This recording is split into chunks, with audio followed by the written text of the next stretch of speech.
अस्सलाम वालेकुम। आज की वीडियो में हम डिस्कस करेंगे वीटीपी के बारे में, जिसको हम बोलते हैं वीलैन ट्रंकिंग प्रोटोकॉल। तो वीटीपी ही क्यों हम पढ़ने जा रहे हैं, क्योंकि बेसिकली हमने पिछली कुछ वीडियो से हम वीलैंस के बारे में डिस्कस कर रहे थे कि वीलैंस क्या होता है, हम उसे क्रिएट कैसे करते हैं, डिलीट कैसे करते हैं। उसके बाद हम ट्रंकिंग के ऊपर आए कि ट्रंक क्या होता है, ट्रंक को किस तरह से दो स्विच के दरमियान में हम क्रिएट करते हैं।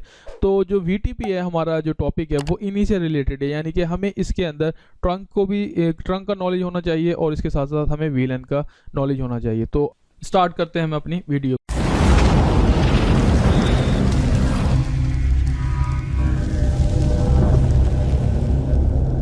तो जिस तरह से आप स्क्रीन पर देख सकते हैं, यहाँ पर मैंने एक नेटवर्क डिज़ाइन किया है जिसमें मैंने 7 स्विचेस को लिया गया है।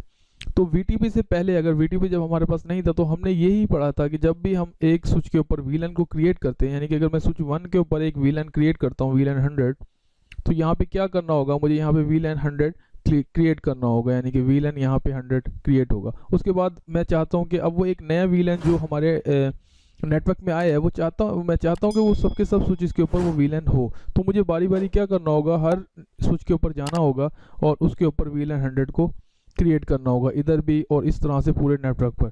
तो ये एक स्केलेबल तरीका नहीं है, यानी कि ये कोई अच्छा मेथड नहीं है कि हम इस तरह से जाएं और बारी बारी हर नेटवर्क हर स्विच के ऊपर जाके वीलैन को क्रिएट करें। तो इस ड्रॉबैक को, इस जो नेटवर्क की जो आप कह सकते हैं कि खामी है, इसको दूर करने के लिए जो सिस्को ने वीटीपी ट्रंकिंग प्रोटोकॉल, जो कि वीलैन ट्रंकिंग प्रोटोकॉल है, उसको डेवलप किया।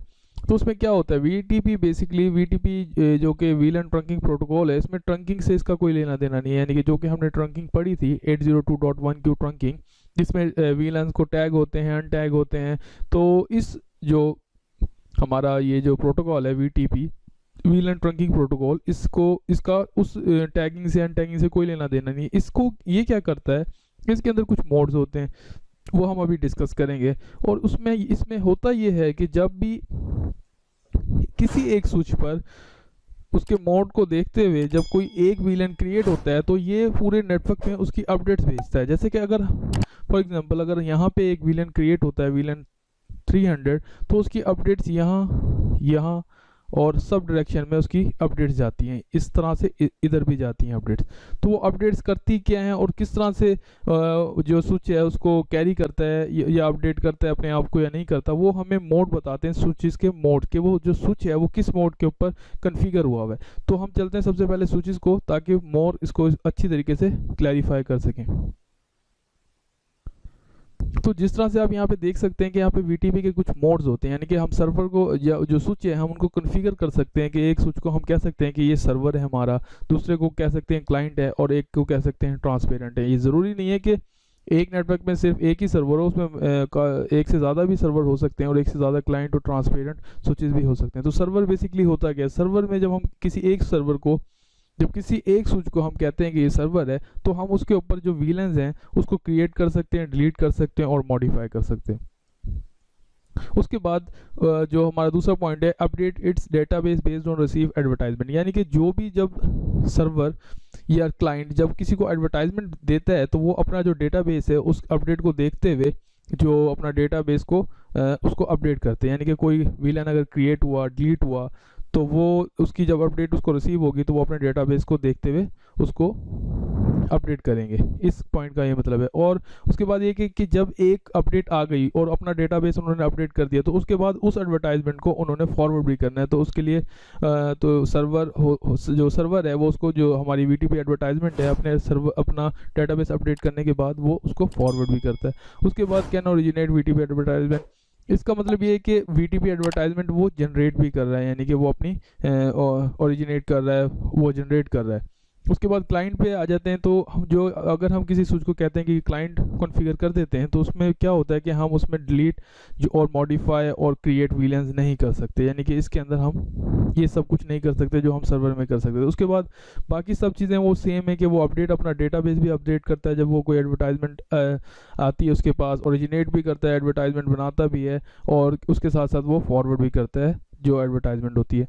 उसके बाद ट्रांसपेरेंट मोड, जब हम किसी स्विच को ट्रांसपेरेंट मोड पे कॉन्फ़िगर करते हैं तो उसके ऊपर हम जो VLANs हैं वो डिलीट भी कर सकते हैं, क्रिएट भी कर सकते हैं और मॉडिफाई भी कर सकते हैं, यानी कि ये सब काम कर सकते हैं। लेकिन जो इसका अपडेट होगा, जो उसका डेटाबेस है, ये कभी भी अपना अपडेट नहीं करता है, यानी कि ये डेटाबेस को अपने जो है उसका वही रखेगा, कभी भी जो भी उसके पास एडवर्टाइजमेंट आएगी उसको देखते हुए उसको कभी भी अपडेट नहीं करेगा। लेकिन क्या करेगा कि ये फॉरवर्ड कर सकता है, यानी कि कोई भी इसके ऊपर जो कोई भी इसको रिसीव हुई है एडवर्टाइजमेंट, कोई भी रिसीव हुई है सर्वर से, क्लाइंट से, तो ये उसको फॉरवर्ड करेगा, यानी कि फॉरवर्ड कर देगा। लेकिन क्या होगा, does not originate VTP advertisement. इसका मतलब ये है कि जब भी इसके ऊपर कोई क्रिएट हो गया, कोई VLAN क्रिएट होगा, कोई डिलीट होगा, कोई मॉडिफिकेशन होगी, तो उसकी एडवर्टाइजमेंट ये कभी भी दूसरे को, क्लाइंट को, सर्वर को कभी भी नहीं भेजेगा, ये अपने तक ही रखेगा। तो ये चंद जो हमारी हैं ये मोड्स हैं इसके VTP के, इसको जानना ज़रूरी था।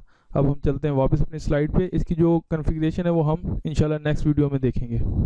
तो अगर हम यहाँ पर जो हमारा ये पहला स्विच है, इसको अगर हम यहाँ पर कह दें कि ये हमारा जो सबसे पहला है ये हमारा सर्वर है, तो इसको हम सर्वर मोड पे कॉन्फ़िगर कर लेते हैं, इसको सर्वर कह देते हैं। तो एक जो नेटवर्क है उसमें एक से ज़्यादा सर्वर भी हो सकते हैं। तो हम यहाँ पर जो स्विच 4 है इसको भी हम कह देते हैं कि ये हमारा क्लाइंट है, ठीक है। और उसके बाद इसको जो स्विच 3 है इसको हम ट्रांसपेरेंट कह लेते हैं कि ये हमारा ट्रांसपेरेंट मोड पे कॉन्फ़िगर हुआ है। और ये एक हमारा जो स्विच 2 है वो क्लाइंट मोड पे हुआ है, ठीक है। अब जब भी यहाँ पे मैं VLAN क्रिएट करूँगा, जैसे अब मैं सर्वर पे मैंने VLAN क्रिएट किया, तो इस केस में यहाँ पर समझो मैंने एक फॉर एग्जांपल एक 100 मैंने VLAN को यहाँ पे क्रिएट किया, VLAN 100 मैंने क्रिएट कर दिया।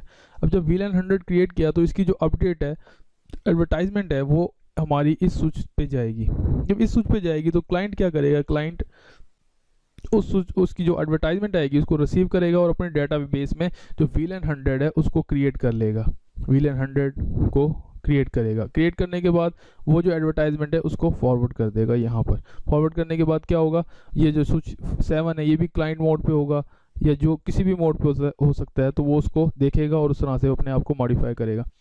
ये जो इस साइड पे जो हमारा लेफ्ट साइड है, लेफ्ट साइड में भी सेम यही होगा। क्लाइंट पे यहाँ पे VLAN 100 आएगा, VLAN 100 की एक एडवर्टाइजमेंट आएगी जो कि VTP एडवर्टाइजमेंट होगी, और स्विच 2 अपना डेटाबेस को अपडेट करेगा और VLAN 100 को यहाँ पर क्रिएट करेगा और उसकी जो एडवर्टाइजमेंट है उसको फॉरवर्ड कर देगा।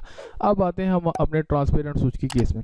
तो ट्रांसपेरेंट स्विच के केस में क्या होगा, जब स्विच 1 यहाँ से जो उसकी VTP एडवर्टाइजमेंट है न्यू, वो VLAN 100 की यहाँ पे आएगी, तो जो आएगी इस VTP एडवर्टाइजमेंट को ट्रांसपेरेंट मोड कुछ भी नहीं करेगा, सिर्फ इसको आगे फॉरवर्ड कर देगा। यानी कि यहाँ पे जो वो अपना VLAN डेटाबेस है वो कभी भी इसको मॉडिफाई नहीं करेगा और ना ही VLAN 100 को क्रिएट करेगा, वो सिर्फ और सिर्फ इसको इस VTP एडवर्टाइजमेंट को आगे फॉरवर्ड कर देगा। और अगर हमारा स्विच 6 इस केस में क्लाइंट हो तो वो VTP एडवर्टाइजमेंट इधर आएगी और जो स्विच 6 है वो VLAN 100 को यहाँ पे क्रिएट करेगा और यहाँ पे क्रिएट करने के बाद अपना VLAN डेटाबेस है उसको अपडेट करेगा और इसको मॉडिफाई कर लेगा और आगे VTP की जो अपडेट है इसको फॉरवर्ड कर देगा। तो इस तरह से जो पूरे जो नेटवर्क में VTP, इस तरह से ये जो ट्रंकिंग प्रोटोकॉल है, VLAN ट्रंकिंग प्रोटोकॉल इस तरह से काम करता है। और इसकी जो कॉन्फ़िगरेशन है वो हम नेक्स्ट वीडियो में देखेंगे। अगर वीडियो पसंद आई तो प्लीज़ वीडियो को लाइक करें, चैनल को सब्सक्राइब करें। मिलते हैं नेक्स्ट वीडियो में। अस्सलाम वालेकुम।